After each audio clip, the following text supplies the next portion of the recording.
Sud Radio, le grand matin week-end, 6h-10h, Maxime Liédo. Il est 7h45 et Sud Radio vous explique et essaye de comprendre si la souveraineté pharmaceutique de la France est en danger. Bonjour Bruce Viel. Bonjour. Vous êtes président de Meribel Pharma Solutions. On avait envie de vous entendre ce matin parce que, en effet, quand on voit ce qui se profile actuellement dans le budget 2026 en France et même les petits sujets qui montent, on aperçoit qu'il y a la volonté de réaliser 5 milliards d'euros d'économie l'an prochain avec des médicaments, des consultations, des mutuelles qui vont certainement coûter plus cher, avec une franchise qui pourrait également augmenter. Quand vous voyez tous ces débats, quel œil vous portez sur tout ce qui est en train de se discuter actuellement sur le thème plus général de la santé en France ? Eh bien, je trouve que le monde de la santé aujourd'hui s'appauvrit. On est uniquement basé sur les coûts et on ne regarde plus le côté innovation, ce que ça peut nous rapporter à long terme, et on est en train de tuer notre filière petit à petit, tout simplement. On est en train de tuer notre filière petit à petit. On aura l'occasion d'y revenir dans une poignée de secondes. Simplement, en effet, quand on voit que l'accès aux médicaments en France devient de plus en plus compliqué, au cœur de la problématique, c'est quoi ces dernières semaines, ces derniers mois? C'est vraiment un problème de souveraineté? Est-ce que c'est un contexte international? On parle notamment des taxes aux États-Unis. Est-ce que c'est des choix français qui ont été faits ces dernières années qui amènent certaines conséquences? C'est la somme de quoi? Alors c'est la somme de plusieurs choses. Donc bon, tout d'abord on a pâti de cette crise Covid qui a vidé les chaînes d'approvisionnement et qu'il a fallu re-remplir après cette crise entre 2022 et 2024. Et en fait, quand vous produisez en France, en Europe, vous êtes capable d'être très agile et de répondre très vite à la demande. Mais quand les médicaments proviennent de plus loin, c'est beaucoup plus difficile et beaucoup plus long. Et donc, c'est une partie du problème. Une autre partie, c'est que les médicaments, aujourd'hui, on est comprimé sur les prix. Et effectivement, il y a de plus en plus de produits qui sortent et qui vont être produits en Inde, par exemple. Quand vous dites comprimé sur les prix, pour que tout le monde comprenne, c'est quoi? Vous êtes obligé de le vendre à un certain prix, ce qui vous empêche ou ce qui vous oblige, pardonnez-moi, d'aller le produire à l'autre bout du monde, c'est ça que vous dites? C'est exactement ça. En fait, les prix des médicaments. Donnez des exemples peut-être un peu concrets pour que tout le monde puisse comprendre cet effet en effet de compression sur les prix et le choix que les industriels sont obligés de réaliser derrière, Bruce Viel.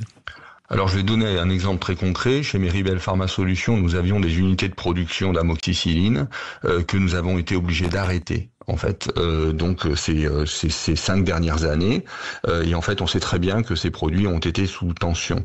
Et en fait les prix des médicaments sont fixés par l'État et demandent des réductions, on va dire annuelles, pour faire des économies. Simplement, nous, en fait, nous avons des coûts qui augmentent tous les ans. En fait, par exemple, dans une période inflationniste, nous augmentons les salaires de nos collaborateurs tous les ans, les prix des matières augmentent, les prix des assurances. Donc, en fait, on a des coûts qui augmentent tous les ans. Donc, au bout d'un certain temps, on n'a plus la marge suffisante sur nos produits pour pouvoir investir et maintenir nos installations dans les conditions de sécurité du médicament qui sont prévues par nos instances gouvernementales. Et donc, en fait, la solution, c'est on est obligé d'arrêter ces productions parce qu'on n'est plus en condition de les maintenir. Voilà. Et vous parliez de l'amoxicilline, c'est ça, il y a un instant. Il y avait aussi ce débat pendant très longtemps sur le Doliprane, qui n'est même plus français.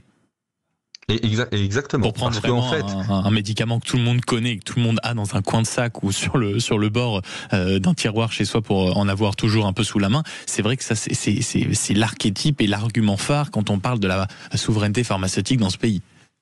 Exactement, on est touché par ce problème de prix qui baisse constamment et que nos coûts augmentent et à un moment donné on ne se retrouve plus dans l'équation.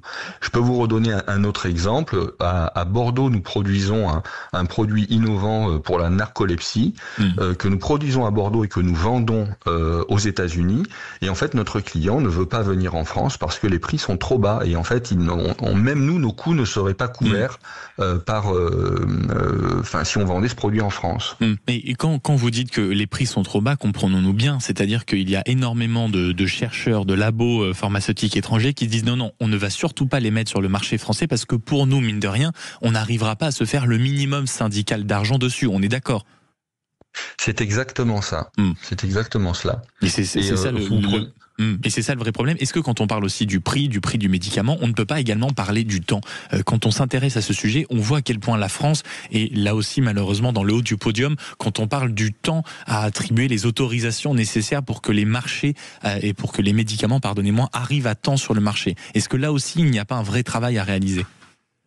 Alors il y a un travail à réaliser sur le temps, bien entendu, et le temps c'est de l'argent, mais simplement le développement pharmaceutique coûte beaucoup d'argent et prend beaucoup de temps en fait. Et en fait il faut accepter de payer aussi ce montant-là, vous voyez. Et de toute façon on est contraint finalement d'utiliser ces médicaments. Quand vous prenez l'exemple du Keytruda qui est un produit, un des premiers produits, en fait, la France se retrouve contrainte de l'acheter parce qu'il y a un vrai intérêt thérapeutique derrière. Bien sûr.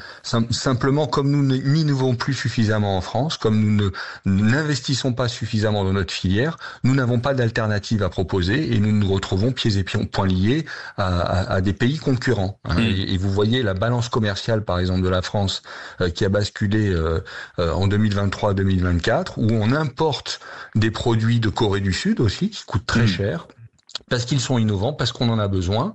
Et en fait, le vrai problème, ce n'est pas un problème de prix, c'est de se dire, mais pourquoi en fait on n'arrive pas à développer, nous, ces produits en France, alors qu'on a tout le savoir-faire pour le faire. Sachant que quand vous parlez en effet des médicaments innovants, vous avez vu également qu'il y a tout un débat sur l'accès aux médicaments innovants qui est en train d'être discuté. Et j'imagine qu'on aura aussi l'occasion de vous entendre. Et on a bien compris votre combat, en tout cas, Bruce Viel. Merci beaucoup d'avoir été avec nous ce matin, président de Meribel Pharma Solutions, pour nous avoir éclairé. Et surtout, on a entendu votre alerte. Concentrons-nous davantage sur l'innovation des médicaments en France pour assurer notre souveraineté. Merci beaucoup d'avoir été avec nous.